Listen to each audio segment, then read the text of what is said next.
royal road. Majesty, dominion, power, that is the historic conception of monarchy, the exalted path of kings. Majesty indeed there is, but for the great state occasions rather than for every day. Dominion, yes, for the British Empire stretches to the four corners of the earth.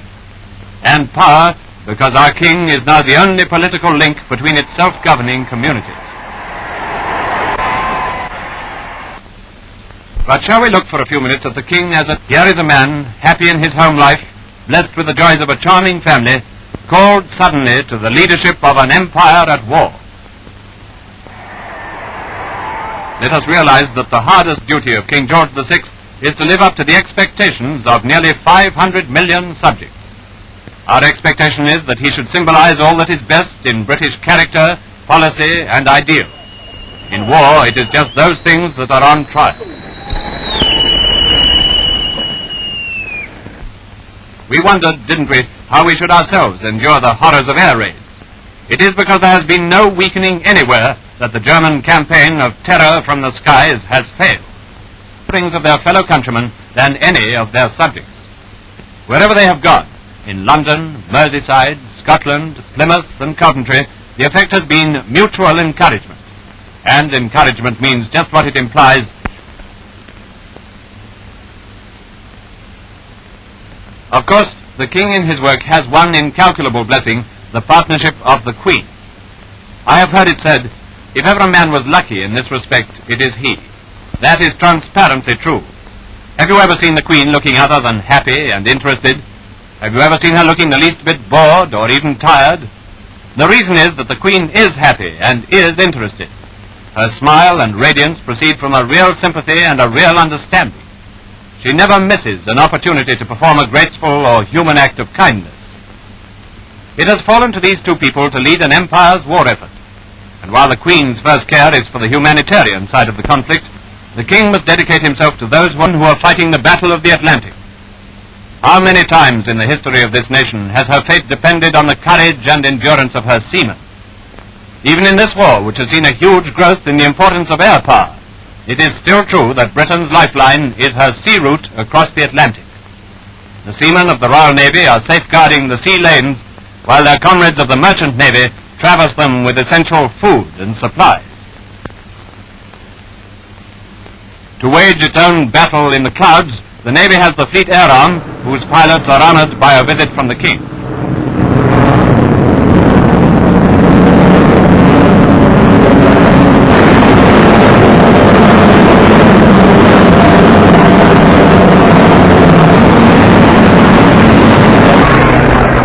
At the launching of the mighty battleship Duke of York.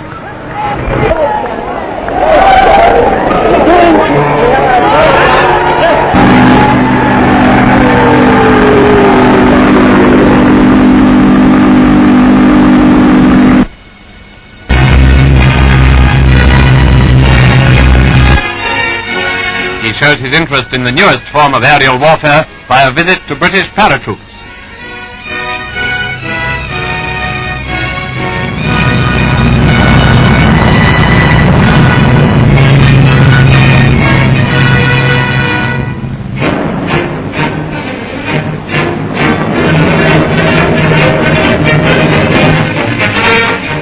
He, the first of the Royal House of Windsor to gain his wings, now presents the rewards of bravery and gallantry to the pilot who routed the Luftwaffe.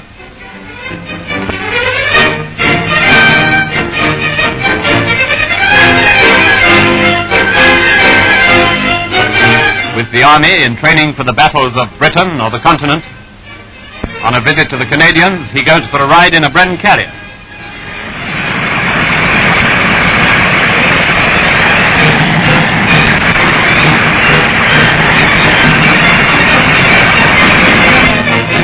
He remembers the devotion of his Indian subjects who have come so long a way to fight for their King Emperor. Nor does he forget that latest creation of a resourceful and determined people, the Home Guard, to whom, on demand, he proves his identity.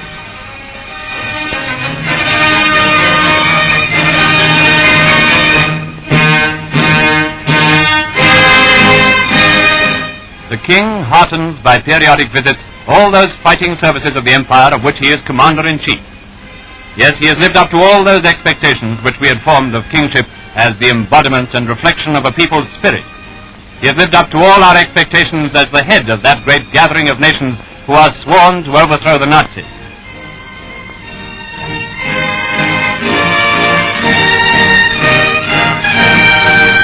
Among them, the great dominions of the crown. But there is something more, something personal, the same quality which inspired him to meet the new American ambassador at the station on his arrival. By his own personal inclinations, the king is adding further luster to his high office. This is a war of the workshop as well as of the battlefield. The king has always made a study of industrial conditions.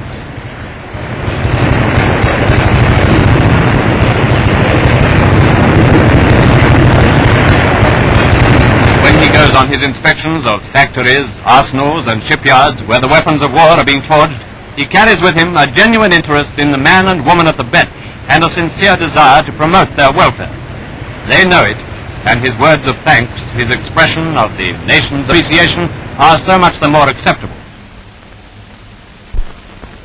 When all is said and done, everything comes down to the individual, to the quality of each man and woman doing his or her job, and the influence of their characters on others. That doesn't mean at work only. Home life is important.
There is a new world being born of this conflict.